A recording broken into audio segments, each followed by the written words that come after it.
Hey guys, Josh from soccerreviewsforyou.com, bringing you my review plus on-feet video of the limited edition Project Pink colorway of the Puma evoSPEED 1.3.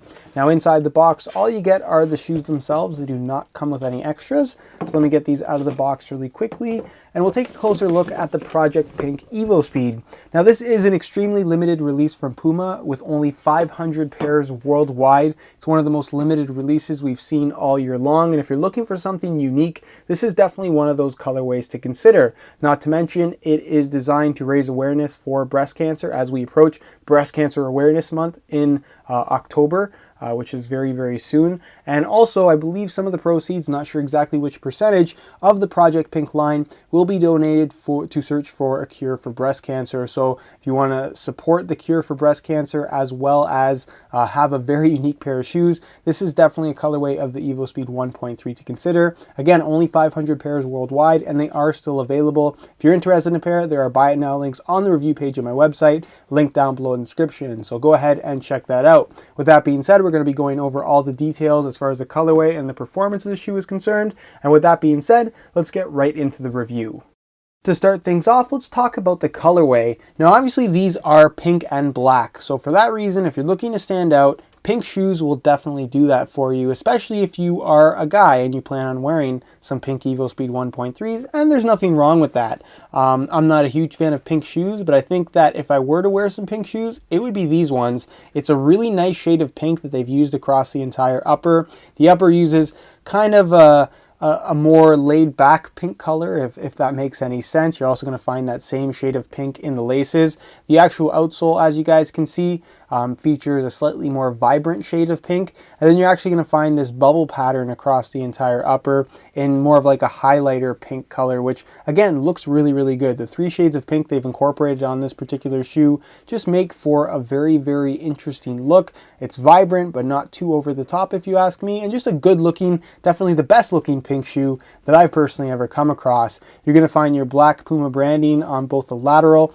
and medial side of the shoe. As you can see, the entire tongue is also black in color along with the heel liner. You're also going to find a cool little detail here on the tongue where it says evoSPEED 1.3 kind of written out. 2014 is there as well, which I thought was a nice little touch that they incorporated on this particular colorway. And then of course on the bottom you're going to find your speed track in a nice black, as well as the tips of the studs being black in color. So leave your opinions on this colorway down below in the comment section. Do you like this? Do you not like this? Is it too over the top? Why or why not? And with that being said, let's move on next to the performance aspect of the evoSPEED 1.3. In terms of performance, the evoSPEED 1.3 from Puma really does have a lot to offer, and I will say that it is the best evoSPEED model that the brand has ever put out.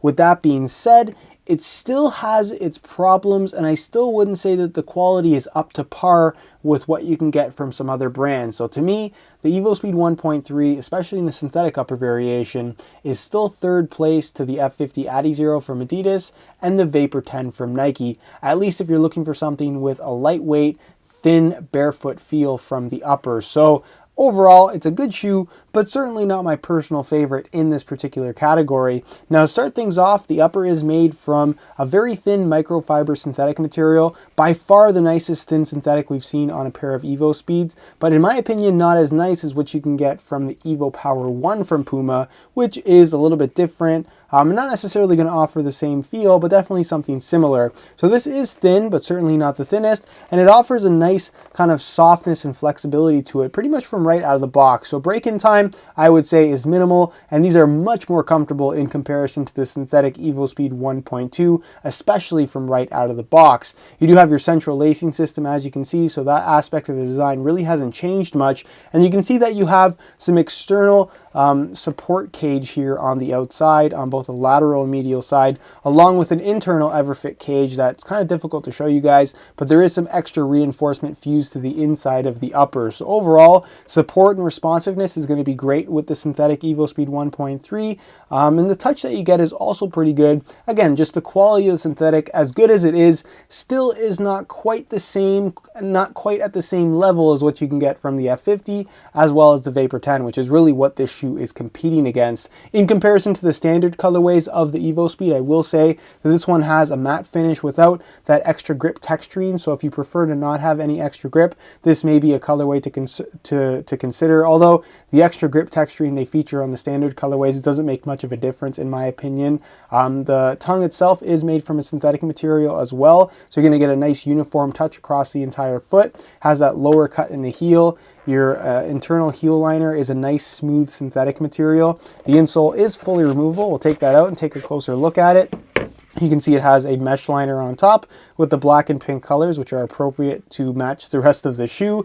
It's a black foam material with a decent thickness, and you get this really thick perforated yellow foam in the entire forefoot and heel area. So step-in comfort overall is really, really nice. It's still a lightweight insole, but the comfort you get is also really good, especially in comparison to its competitors. Now moving on to the sole plate, you can see that the sole plate does feature a one-piece heel counter attached with a little cutout there to shave a little bit of weight. Not a ton of extra protection here as far as external plastic heel counters go, but it definitely does its part as far as keeping your heel locked in place when you are making hard medial and lateral cuts. And then as far as the outsole is concerned, you can see you have a one-piece plastic outsole with a Pebax Speed Track insert running through the heel and midfoot. This little insert there just provides that little stiffness where you need it most through the middle, whereas the rest of the sole plate is actually a very thin layer of plastic. You can see you have these little splits here that they call DuoFlex, just to allow for as much flexibility as possible, and you definitely get that sensation here.